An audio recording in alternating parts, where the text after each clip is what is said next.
Uncle Jed's Barbershop, written by Margaree King Mitchell and illustrated by James Ransom.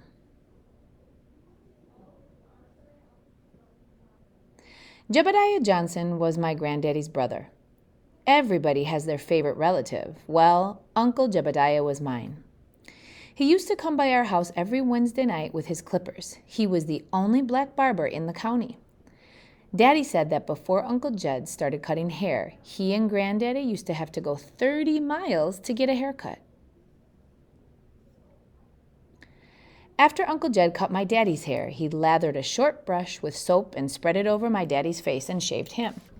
Then he started over on my granddaddy. I always asked Uncle Jed to cut my hair, but Mama wouldn't let him. He would run the clippers on the back of my neck and just pretend to cut my hair. He even spread lotion on my neck. I would smell wonderful all day.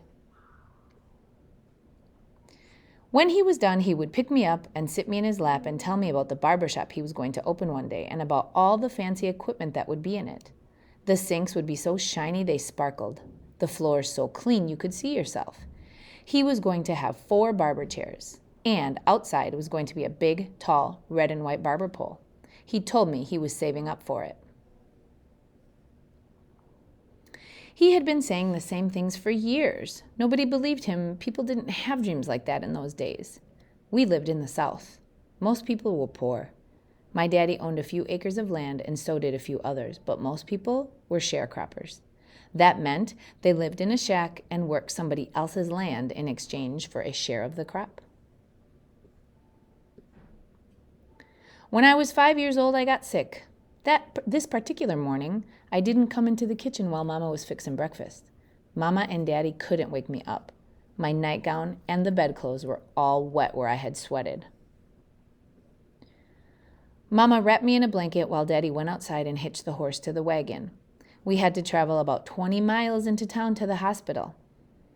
It was midday when we got there. We had to go to the colored waiting room. In those days, they kept blacks and whites separate. There were separate public restrooms, separate water fountains, separate schools. It was called segregation. So in the hospital, we had to go to the colored waiting room. Even though I was unconscious, the doctors wouldn't look at me until they had finished with all the white patients. When the doctors did examine me, they told my daddy that I needed an operation and that it would cost $300.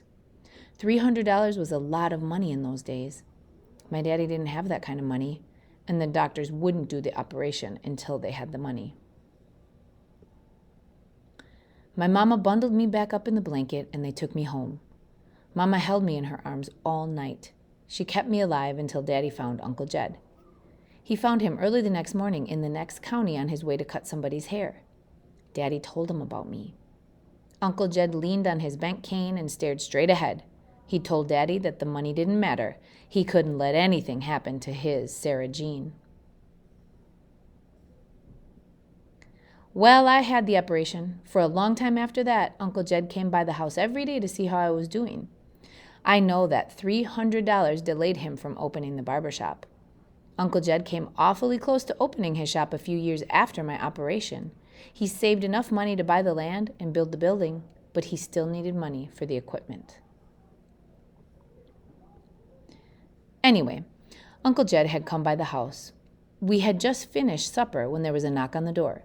It was Mr. Ernest Walters, a friend of Uncle Jed's. He had come by to tell Uncle Jed about the bank failing, that was where Mr. Walters and Uncle Jed had their money. Uncle Jed had over $300 in the bank, and it was gone. Uncle Jed just stood there a long time before he said anything. Then he told Mr. Walters that even though he was disappointed, he would just have to start all over again. Talk about some hard times. That was the beginning of the Great Depression. Nobody had much money. But Uncle Jed kept going around to his customers, cutting their hair, even though they couldn't pay him. His customers shared with him whatever they had, a hot meal, fresh eggs, vegetables from the garden. And then when they were able to pay again, they did. And Uncle Jed started saving all over again. Old Uncle Jed finally got his barbershop. He opened it on his 79th birthday. It had everything, just like he said it would. Big comfortable chairs, 4 cutting stations, you name it. The floors were so clean they sparkled. On opening day, people came from all over the county. They were old Uncle Jed's customers. He had walked to see them for so many years. That day, they all came to him. I believe he cut hair all night and all the next day and the next night and the day after that. That man was so glad to have that shop, he didn't need any sleep. Of course, I was there too.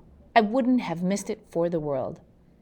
When I sat in one of the big barber chairs, Uncle Jed patted the back of my neck with lotion like he always did.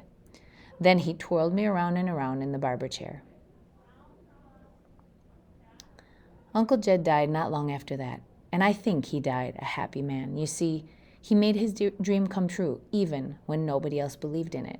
He taught me to dream too.